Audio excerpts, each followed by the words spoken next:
कुछ लोग को तो भरोसे नहीं हो रहा है कि भारत वाले भी चाइना को मारे होंगे। ऐसे लोग को यो भरोसा नहीं होता कि ससुर अपने बाप के है कि नहीं। तो रुको जरा, सबर करो। चाइना वाले छोटे छोटे होते से कुंफू कराटा मार रहे थे सब, बॉर्डर पे आके ये कराटा मार रहे थे सब, ऐसे ऐसे। अब भारत के सैनिक गांव में खेती किया हुआ आलू बोए, हाथ से पकड़ के मुड़िया ईट दिया, कैसे जरा चाय चुई करता है हमारे यहाँ।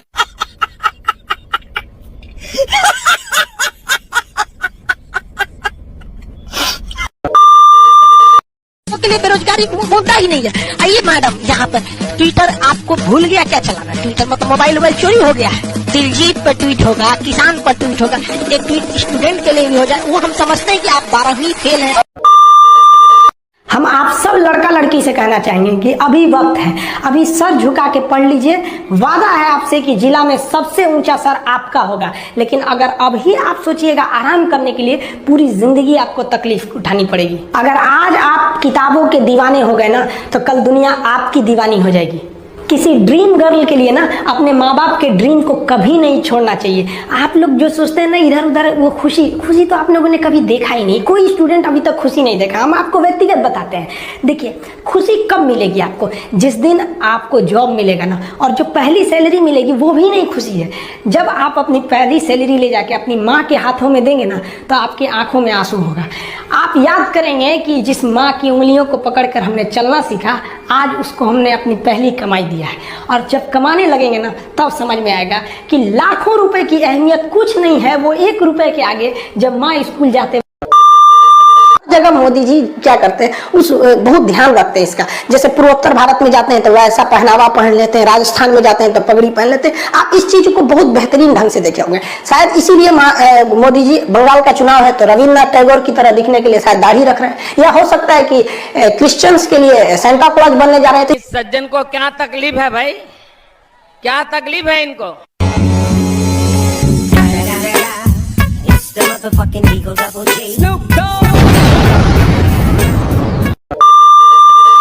अगर उसे परमानेंट समझने लगते हैं तो फिर आपकी बर्बादी होगी। समझ आ गया कि ना? मोहब्बत के नशे में हमने उन्हें खुदा कह डाला। उन्होंने जवाब दिया, खुदा किसी एक का थोड़ी होता है। जोड़ पाए हैं। अगर हम अपनी नदियों को जोड़ देते तो ये समस्या ही नहीं आता। आप ये देखिए, ये रेड कलर वाला नेपाल है, बाकी ये पीला कलर से ये वो राज्य हैं जो नेपाल से सटते हैं। उत्तराखंड हो गया, उत्तर प्रदेश, बिहार, पश्चिम बंगाल, सिक्किम। आज नहीं तो कल अब नेपाल पूरी तरह से चाइना के इशारा पर ठुमका लगा रहा है। उस हर राज्य में आपको अड़ंगा उत्पन्न करेगा। तो आप किसको किसको समझा दीजिएगा भाई? आप बारिश होता है तो पानी को थोड़ी रोकते हैं, आप छाता लगाते हैं यहाँ पर। तो हम लोग को पहले से रेडी रहना चाहिए कि हमारे पास जो इतना एक्सेस पानी आता है उसको हमको ड्रेनेज करने का व्यवस्था नहीं है। अपने पड़ोस में देखिए, पाकिस्तान ने नहरों का जाल बिछा दिया। पाकिस्तान में इतनी नहर बना दी है अपने नदियों पर कि 1965 की लड़ाई में हमारे सैनिक जब घुसे थे सब इछुगिल नहर में, तो नहर में फंस गए थे सब। इतना ज्यादा उसने डेवलप किया अपने बांध को, खास करके उसने डैम पर काफी ज्यादा वर्क किया। और हम लोग ने क्या किया? कुछ नहीं। अब तक नदियां नहीं जुड़ी हुई हैं। बाढ़ आता है तो हजारों लोग मर के जाते हैं, बह जाते हैं, गांव का गांव बह जाता है। भारत सरकार को अपनी नदियों को जोड़ने के लिए 2 स्टेप लेना चाहिए। सबसे पहले हमारे पास यहाँ पर बंगाल की खाड़ी है, ये बंगाल की खाड़ी है और ये नेपाल है। अब बताइए ना, खुद से देख के बताइए, बंगाल की खाड़ी और नेपाल के बीच में कौन सा दूरी है? और यहाँ बीच में गंगा नदी है। हम लोग को केवल लिंक करना है यहाँ से, ताकि एक्स्ट्रा पानी हो तो सीधे हम लोग निकाल सके, बंगाल की खाड़ी में समुद्र में चला जाए। लेकिन आज तक इसको भी नहीं जोड़ पाए हम लोग। तो ये तो स्केप प्लान होना चाहिए कि अगर हमारे पास सरप्लस पानी हो गया तो कहाँ से भेज देंगे? सीधे चला जाए वहां पर, नदियों के रास्ते ना भेज के हमको यहाँ से कैनाल बनाकर भेजना चाहिए ताकि एक्स्ट्रा पानी निकल सके।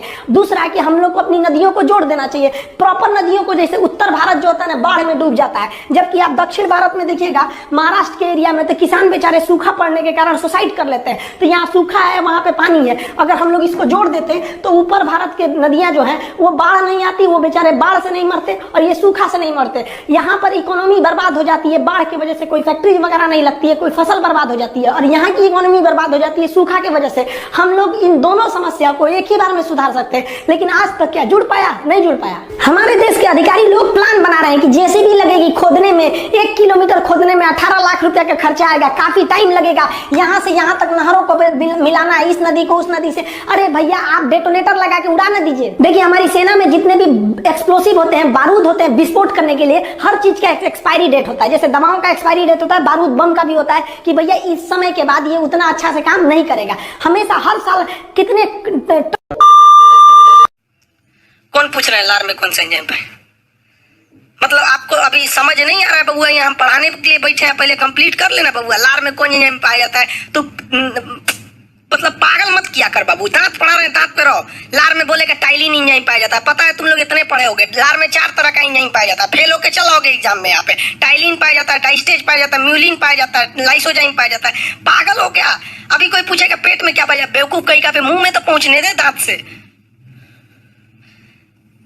आपको सबको कहते हैं शांति से पढ़िए, ज्यादा इधर उधर रहेंगे ना फेल होके चल जाएंगे।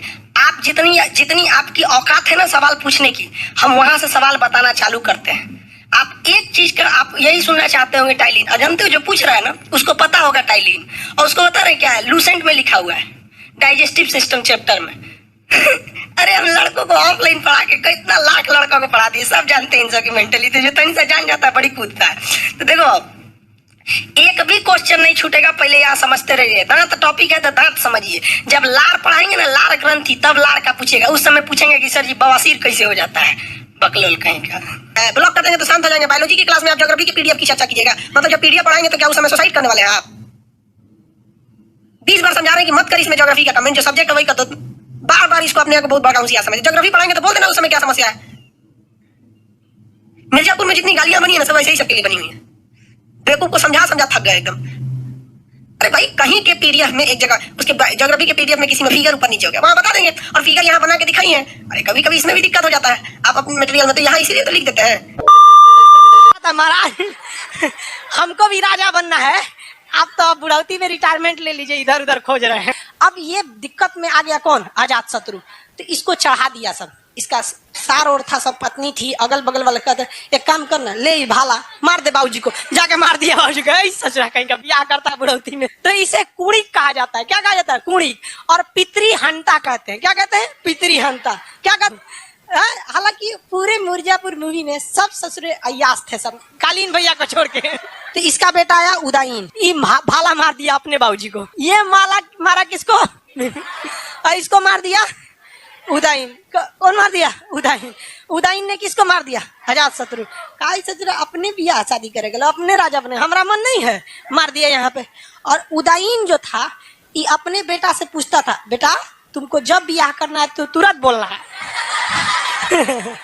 ये ना कि तू भाला लेके मार दे हमरा। हम तुम्हारी तकलीफ समझ सकते हैं।